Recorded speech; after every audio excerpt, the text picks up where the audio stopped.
हम किसी का हक दबाने के लिए कितना झूठ बोलते हैं, क्योंकि हम कुदरत को नहीं पहचान पा रहे हैं, कुदरत के कहर को हम नहीं जान पा रहे हैं।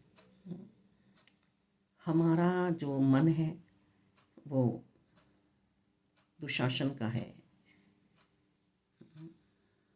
हमारा मन जो है वो दुर्योधन का है, हमारा मन जो है वो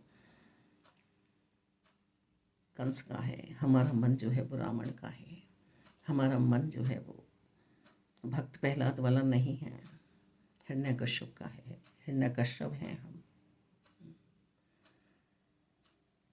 हम धृतराष्ट्र हैं कि पांडव को कैसे मिलेगा ये राज। मैं बड़ा था, मेरे नेत्र ना होने के कारण ये पांडव को मिला था, अब मेरे दुर्योधन को ही मिलना चाहिए। यदि कुछ हो रहा है तो बैर ईर्ष्या द्वेष उपज रहे हैं अंतर्करण में। तुलसी और पांडव परिवार है, ना कुंती के मन में बैर ईर्ष्या है, ना ही बच्चों को बैर ईर्ष्या उसने पढ़ाई है, सुनाई है, समझाई है। ऐसा हुआ, ऐसा हुआ, ऐसा हुआ। वो अपने पथ पे चल रहे हैं, संकट भी आ रहे हैं तो भी उन संकटों पे ध्यान नहीं दे रहे हैं, प्रभु की शरण में है। ऐसे ही भक्त के भक्त बस में हैं भगवान। कबीरदास जी की बात हम सुने, पढ़े कि पूरी जीवन उन्होंने राम नाम के सहारे बिता दी।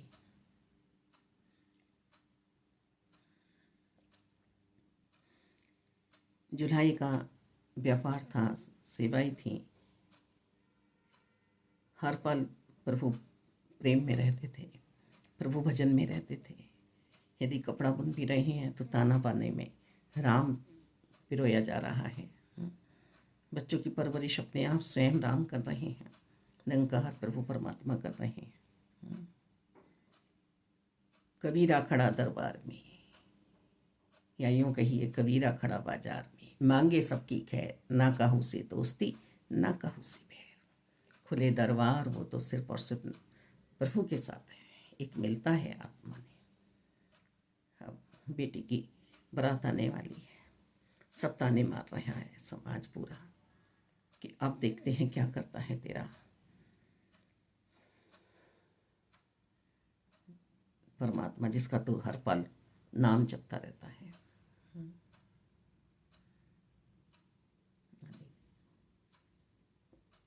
कबीरदास जी अपने ध्यान में हैं, शरीर उनका अपना काम कर रहा है और प्रभु अपना काम कर रहे हैं। शादी भी हो गई, मालिक दाता। भक्तों का ऐसा ही पूरा जीवन प्रभु के हवाले होकर बीतता है। कभी वो किसी को भी मालिक बैर ईर्ष्या द्वेष की नज़रों से नहीं देखते हैं, सिर्फ और सिर्फ उनके हृदय में तो प्रभु प्रेम ही समाया हुआ है। तो हम किस तरह से अपने जीवन को जी रहे हैं या जीते चले जा रहे हैं, ये भी हमें देखना है। हम किसी का हक दबाकर और स्वयं सीना निकाल के बोल रहे हैं, स्वयं हम उस पर लांछन लगा रहे हैं सामने वाले पे, तो हम किस श्रेणी में आते हैं?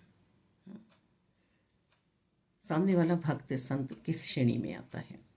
मालिक, जिसने सहनशीलता का गहना पहना हुआ है, जो सहजता में है, सरलता में है, मालिक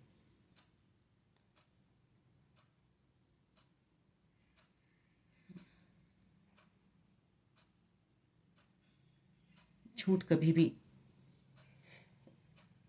सच्चाई की नींव नहीं बन सकता। हम जब मकान की नींव बनवाते हैं ना, भरवाते हैं, तो उसमें राम नाम की लिखे हुए पर्चे डाले जाते हैं, उसमें सोना चांदी दबाया जाता है, उसमें सूरज चांद सितारे दबाए जाते हैं, एक लोटिया में जल दबाया जाता है। यानी कि सब भौतिकता की नज़रों से देखें तो कीमती वस्तुएं भी हैं और शुद्धता वाली भी हैं सारी धातु, कि हमारी नींव मजबूत बन जाए। फिर मैं अपने मानव तन में आने के बाद अपनी नींव मजबूत क्यों नहीं करती हूँ, क्यों नहीं करता हूँ। एक बारी आत्मा बनी थी,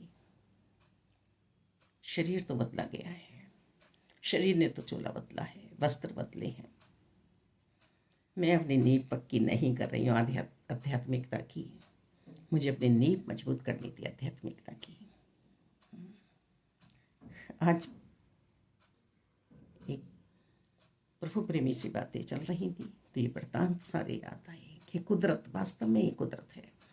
फिर जब हमारा जीवन भर कोई बुरा करता है ना, उनके यहाँ कोई अप्रिय घटना होती है, फिर भी चौंकते नहीं आएंगे, उसके कारण हो गई। न जाने वो क्या क्या करते रहते हैं। सिर्फ एक प्रभु परमात्मा के गुणगान के अलावा कुछ नहीं है प्रभु प्रेमियों के पास। हर हाल में से प्रभु से ही वो अपना संबंध बनाए हुए हैं। रविदास जी की बात करें, मीरा बाई जी की बात करें, शबरी माता जी ने किस उम्र में अपना घर छोड़ा था और किस उम्र में आकर उन्हें प्रभु की प्राप्ति हुई, प्रभु के दर्शन हुए। कोई गिला शिकवा नहीं था कि नहीं आ रहे हो, नहीं आ रहे हो। सिर्फ गुरु जी की बात पर ध्यान दिया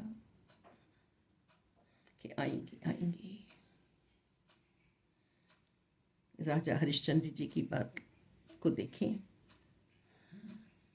कि गुरुदेव की बात को माना,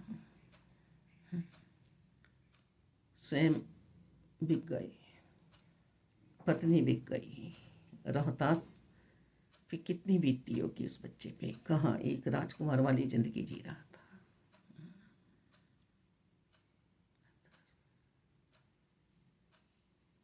आज छीन झपट को हम सच्चाई समझ रहे हैं। संत हमेशा हाथ जोड़ के कह देता है मालिक कि जैसे प्रभु समझे, जैसे प्रभु जाने मालिक दाता। पर आत्मा की बद्दुआएं कभी किसी से मत लेना, डरना। आत्मा की बद्दुआएं बोली नहीं जाती हैं, सहजता में आके अपने आप चुप जाती है, लग जाती है।